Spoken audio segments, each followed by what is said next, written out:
It was a baking hot summer on the island of Sodor. The sun was shining brightly. James and Duck were taking passengers to the seaside on the Little Western. All the engines liked seeing the children's happy faces, and they loved hearing them cheer when they saw the sea. Oliver usually helped Duck take passengers along the little branch, but today he was helping out at the new ice cream factory. "It's not fair," he huffed. "Why should I have to take these ingredients to the ice cream factory, all because the manager is too lazy to purchase his own set of lorries?" "It's not that he's lazy, Mr. Oliver," said Toad. "The manager can't afford a set of lorries yet. Remember, the ice cream factory is new, and he can't have received the money in the snap of a finger." "But why does it have to be me specifically? Sir Tom had already sent James to do my jobs. Why can't he send him to work at the factory, and I can stay doing my jobs?" "Would you rather listen to his complaining all day?" asked Toad. "No, I suppose not," huffed Oliver. Soon Oliver arrived at the ice cream factory. This factory does look nice," he puffed to himself. "Ah, good, you have brought the raspberry syrup," cried the factory manager. "Now, I have other jobs for you. Down on the beach it is very hot, and the ice cream lady has run out of ice cream, so we have to make lots of ice cream. You must go and get the cream, the chocolate, and the strawberries." Oliver was disappointed. He had lots to collect, and he wanted to take passengers to the seaside.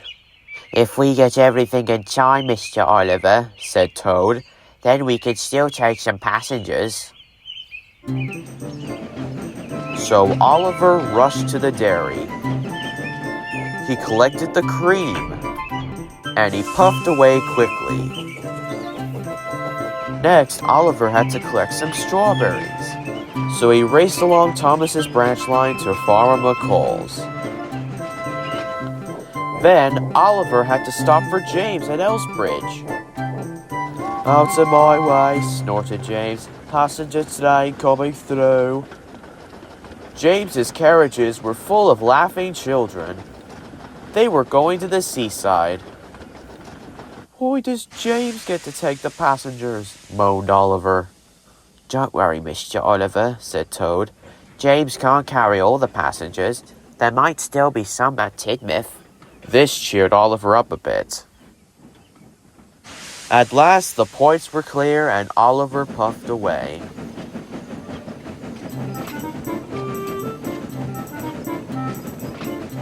"If I'm quick, I can still take some of the children," he puffed. So Oliver raced as fast as he could. Soon Oliver arrived at Farmer McCall's. "Please be quick," Oliver panted. The farm workers loaded his freight car. Before long, it was filled with plump, ripe strawberries. "Thank you," Oliver chuffed, and he raced away. Next, he had to go to the chocolate factory.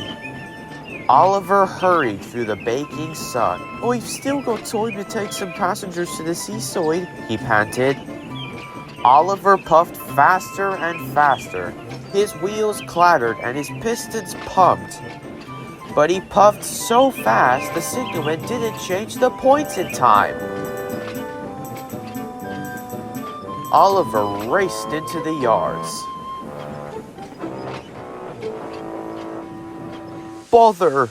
cried Oliver. Oliver had to reverse slowly and carefully back to the points.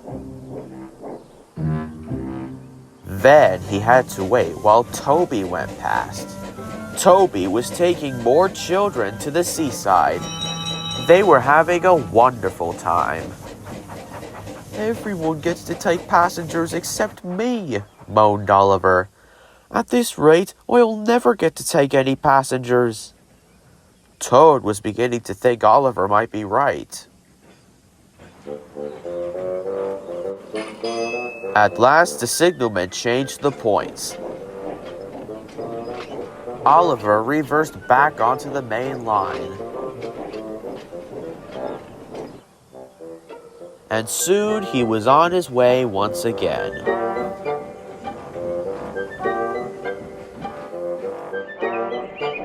When Oliver arrived at the chocolate factory, it was getting late. "Hurry up!" cried Oliver to the workmen. The workmen loaded Oliver's freight car as fast as they could. It was soon filled with heaps of chocolatey cocoa powder. But the workmen rushed so quickly, they had dumped the cocoa powder straight into the freight cars instead of in boxes. Oliver was ready to go. But the shunters hadn't released the brakes on the freight cars. Oliver pulled as hard as he could, but the freight cars wouldn't move. "Come on," he puffed. "They can't be this heavy." Mr. Oliver, cried Toad, but before Toad could even say anything, the truck snapped. Oliver shot forward. Cocoa powder flew everywhere. "You clumsy great engine," snapped the foreman. "You ruined my best batch of cocoa powder." "Sorry," said Oliver feebly. After a long time, Oliver's freight cars were ready. The yard manager released the brakes, and Oliver chuffed carefully out of the yard.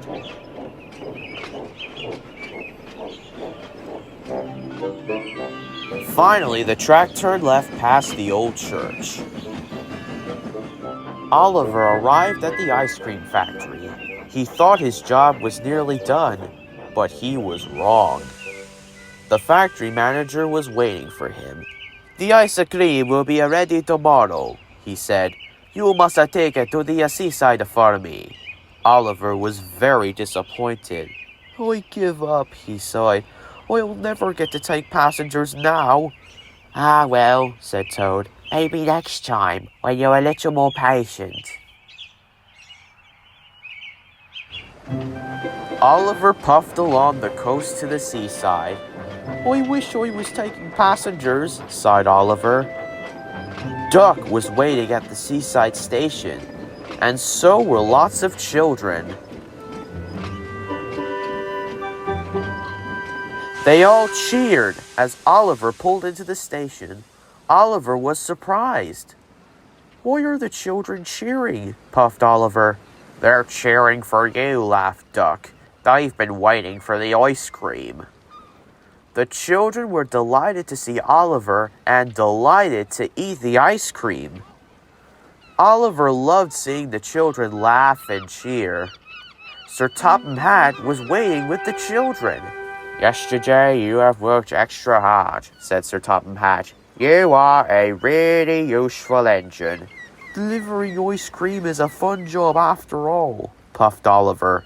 He was very happy.